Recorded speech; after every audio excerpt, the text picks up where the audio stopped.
You know, a lot of people consider the Caterpie and the Weedle lines to be almost twins. They're both from the same region, they start in a small worm-like form, evolve to a chrysalis state, and then have a final, larger form with wings. And they both tend to evolve quickly. But there are a few major differences that one would need to take into consideration when looking at these two lines. Hello everyone, and welcome to the Pokemon Care Guides, an ongoing series where we take a look at certain Pokemon species and how you would care for them in your own home. As I'm sure you figured out, we're going to be talking about the Weedle evolutionary line today. And to preface this, a lot of this is going to be similar to the Caterpie line's care guide. While they are two different species, I will grant that their first two evolutions are very similar. Weedle is a foot-long, worm-like Pokemon with a yellowish-brown coloring to its body, a large round head, and two barbs at either end, the front of which secretes a highly poisonous... poison. The second evolution, Kakuna, is a yellow, 2-foot-long chrysalis with two large black eyes on the top, very similar to Metapod. But the last evolution is where the two lines differ greatly. Beedrill is a 3-foot-tall, winged bug with a mostly yellow body that has black stripes on its abdomen. Oh yeah, and 3 poisonous barbs, one on its abdomen and one on each arm. They are wicked sharp, and, like I said, highly poisonous. But, just because it's got a poison touch, doesn't mean that it can't be a good Pokemon to have. And, who knows? It might just end up being the perfect Pokemon partner for you. Also, before we begin, I'm going to put a bit of a disclaimer here for a few things.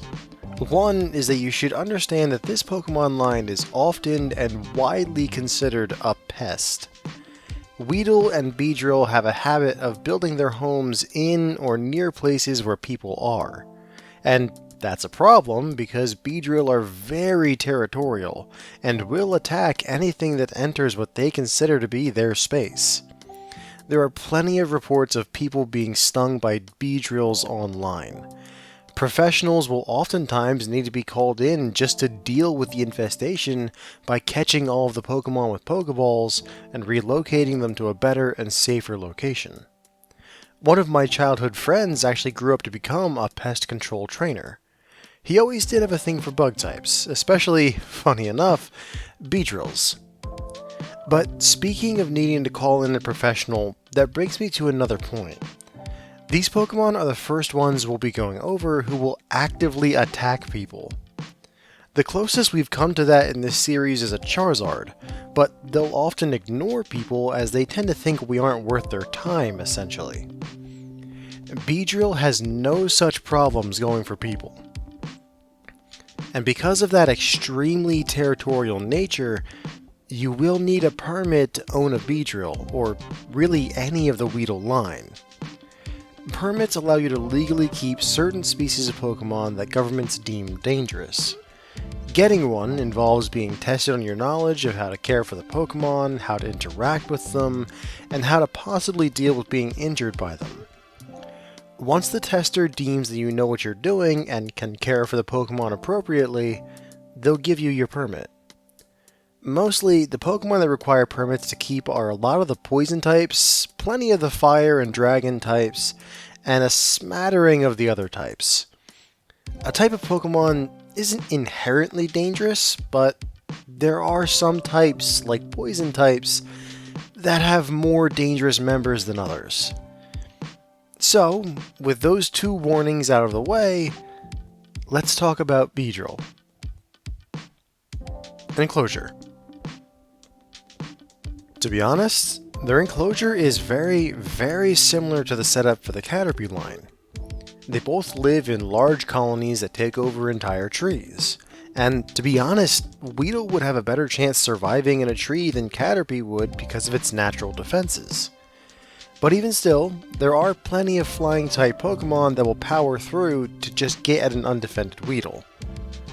If you have a whole colony of Beedrill along with the Weedles, then yeah, that's plenty of defense for them to stay out in the tree. But I'll talk about why that is a terrible idea later on in this section. It would be better and safer for your Pokemon to keep it indoors until it reaches its final evolution. Weedle, being just a small worm-like Pokemon and only measuring a foot in length, can be kept in an enclosure in your house. In fact, I would recommend using the exact same setup that I described for the Caterpie line. If you haven't seen it, I highly recommend it, but I'll be sure to re-describe it here. The base of the enclosure should be 3 feet by 3 feet, and it should measure to be 5 feet tall, offering some vertical space for the Pokemon to climb and explore. The frame can be made of either wood or metal, but I always prefer wood because it's easier to work with. Metal can provide a good sturdy frame if you want to, though. The sides can either be mesh or glass, but I recommend glass. I've heard of Weedle getting their horns caught in the mesh and tearing it while freeing themselves, and then you have a venomous Pokemon loose in your home. Glass will probably be the better, safer alternative for both you and your Pokemon. Inside of the enclosure, you can decorate it with branches, either real or fake. The only thing with fake branches is that you need to be sure not to put fake leaves into the enclosure, because your Weedle will try to eat them, and that can lead to stomach problems if they've eaten a plastic leaf. Again, the Weedle line is one of the few evolutionary lines that becomes easier when it evolves. Kakuna is the exact same as Metapod. The chrysalis form doesn't move, it doesn't need to eat, it just needs to stay warm. It's just that Kakuna looks a lot more sinister than a Metapod does, with the large black eyes, at least in my opinion. But just put it somewhere where it'll stay warm and dry, and it should be fine.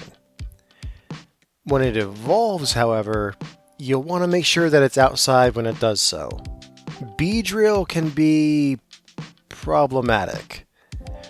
Even when they don't mean to be harmful or dangerous, they have massive spikes for hands, and can cause some serious harm just by accident.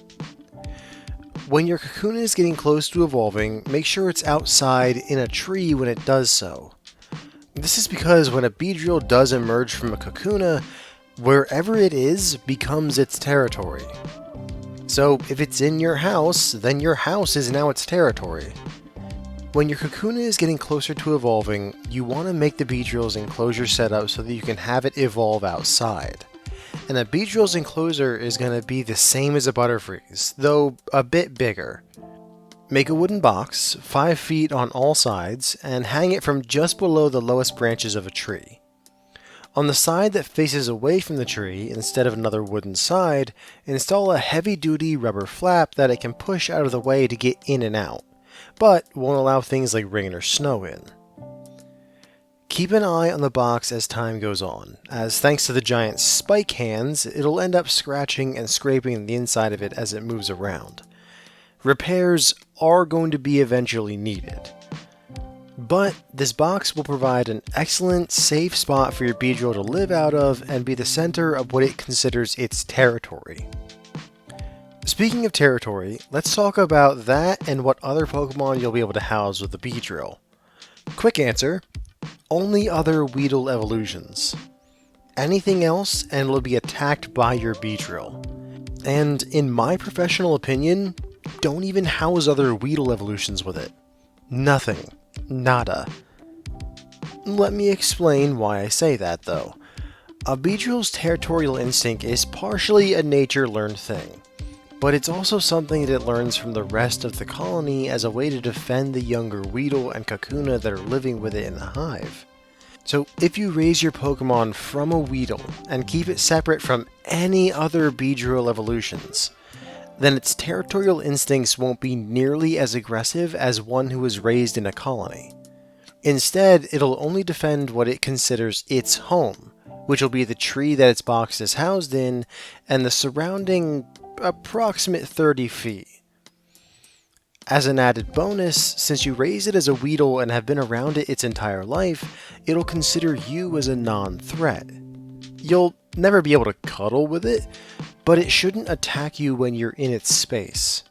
You'll just need to be vigilant for any other Beedrill colonies that pop up in the area, because if your Beedrill interacts with them, it'll try to join their colony, and then you'll either lose your Beedrill to that colony, or that colony will reject and attack your Pokemon, which would be very bad for its health. Either keep them isolated from others of their own species, or only house them with those that you have raised yourself, so as to not get swarmed when you enter their territory. Availability. While not as common as its twin Caterpie, Weedle are plenty common in the wild.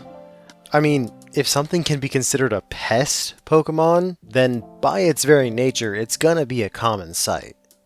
Believe me, my pest control friend I mentioned earlier loves bug Pokemon, even has a Beedrill of his own, but even he sometimes can't believe how many Weedle calls he gets a month. However, I do not recommend going out and catching one. It can be highly dangerous. Plenty of would-be Weedle owners have tried to catch one in the woods just to get swarmed by an entire nest of Beedrill. In many cases, the best way to get a Weedle is to buy one from a breeder. There are those out there who have managed to keep an entire colony of Weedle and its evolutions, but those are far and few between. Due to the difficulty in keeping more than one Beedrill in one place, and then needing to collect the young Weedle to sell, many breeders consider Weedle a Pokemon that's more work than it's worth.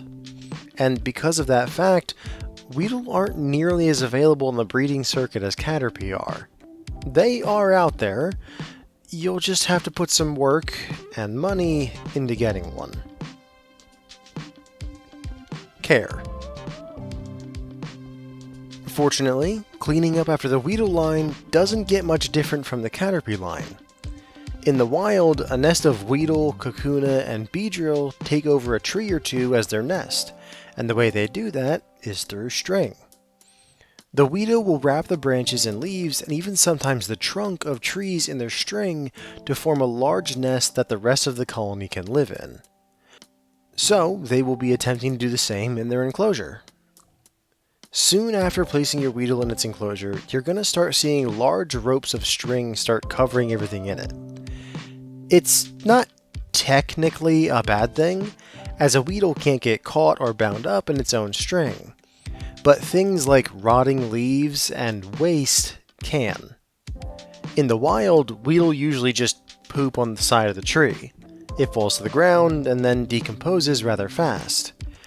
But that won't happen in its enclosure. So, about once a week, you'll need to get in there and scrape away any string that's gross or covered in stuff. It'll prevent it from starting to rot. I would suggest not scraping away all the string though. Doing this will not only stress your Weedle out, as it's going to feel unsafe without its string around it, but it's also going to have to put in the effort and time to redo all the string you just pulled out. It's best to leave any string that are in good condition in the enclosure.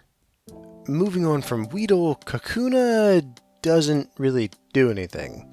It physically can't make a mess. I would just take it out of the Weedle enclosure and place it somewhere warm and dry. And Beedrill doesn't grow as much as Weedle, so it won't leave discarded exoskeletons in its box as often, and it poops outside. The occasional sweeping of its box should be enough to handle Beedrill. So the worst of the cleaning is going to come when it's young and still a Weedle. Aside from that, cleaning up after this Pokemon is pretty easy. Feeding them is just as easy. When in the wild, all Weedle eat are the leaves off trees, so going outside and collecting a few handfuls should be good enough for your Pokemon. Just come inside and drop them into the enclosure. It'll start to munch on them almost immediately, I promise. Eating is nearly the only thing that Weedle do in preparation for evolution. So if you do this once a day, or whenever you see that your Weedle is out of food, then that should be plenty for this Pokemon. Complement that with a water spigot that hangs on the side of the enclosure, and your Weedle should be poised to grow into a perfectly healthy Kakuna. And speaking of Kakuna, you don't have to feed it. Since your Pokemon is in a chrysalis-like state, it doesn't require food or water to remain healthy. Again, find a spot that's just warm and dry, and that's all they'll need. When it comes to Beedrill though, Some people look at it and think, wow, that's a big Pokemon. It must need a ton of food to eat every day. And look at those weapons it has for hands. There's no way that this thing is anything but a predator. But no, they aren't a predator. The large needles, while being intimidating and absolutely dangerous, are more for defending their territory. They may actively attack anything they perceive as a threat, but it isn't in an effort to eat whatever they're attacking. Beedrill actually have the same eating habits as a butterfree. They feed off pollen and nectar that they gather from nearby plants and flowers. So, your best bet on feeding these guys is to get a collection of flowers and plants, then plant them around your tree that'll be your Beedrill's home. Once the flowers bloom, there'll be plenty of pollen for them to eat. If your flowers aren't blooming yet, or you just don't want to deal with the hassle of planting flowers, which, trust me, I get, I hate doing garden work, then a feeder will work just as well. Just fill it with honey. I prefer to get my honey right from a comb bee farm, as I feel like it tastes better, but if you go to the store and get the store brand stuff, then that should work just fine. And you can also buy the feeders for them online or at a Pokemon care store. I also want to mention that if you live in a colder area where winter is a thing, then your Weedle evolution Pokemon will enter into a dormant state for the winter. At some point during the fall, they'll enter their nest, whether that be a space that you provide them or a nest they made themselves, and fall into a sort of hibernation state. This is perfectly natural, and there is no need to panic if you don't see your Pokemon for a couple of months. Just make sure that they'll stay warm through the season, and will have plenty of food once they wake up in the spring. After such a long nap, they're going to be hungry. Oh, and this should be said, Weedle and its evolutions can survive a winter, but won't make it an area that's always cold year-round. So places like Snowpoint City or Snowbell City would be bad spots for these Pokemon. Pretty much anywhere that has snow in the name isn't a good habitat for Weedle and its evolutions. Unless you're having them live indoors, but an indoor Beedrill habitat is not recommended. Cost. Weedle evolutions are a frustrating Pokemon to get a hold of.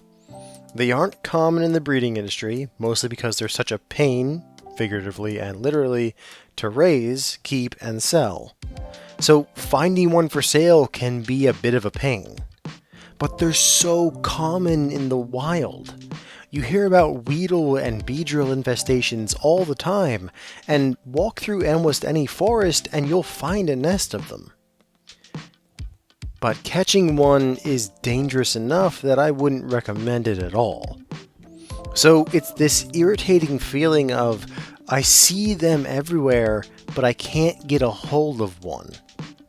And because of the inherent danger in getting one from the wild, most people go through breeders. And with the low number of breeders that supply these Pokemon, and the effort involved in raising them, the price for these Pokemon will tend to be in the moderate range. Which, I'll admit, is unusual for bug Pokemon, as they tend to be more common overall. But that's just how the Weedle market has settled over the years. The enclosure material will most likely cost around the moderate category as well.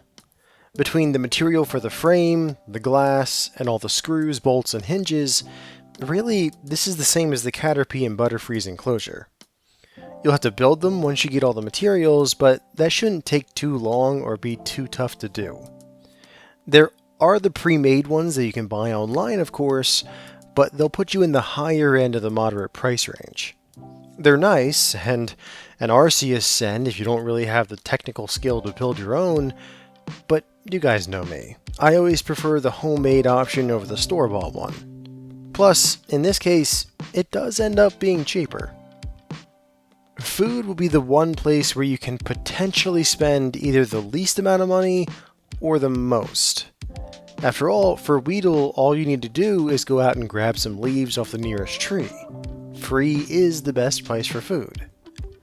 But even if you don't have a spot where you can grab leaves off the nearest tree, you can order them online for very low prices.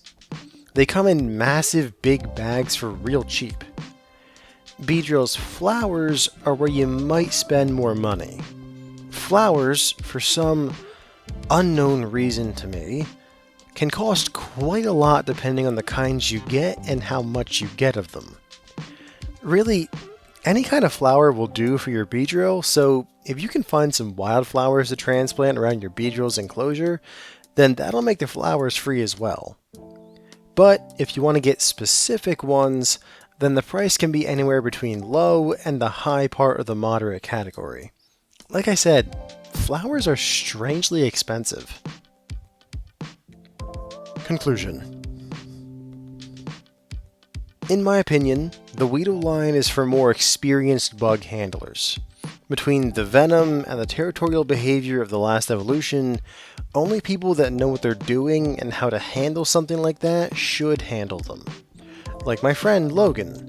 He actually has a Beedrill of his own, and even he says sometimes that that's a tough bug to handle.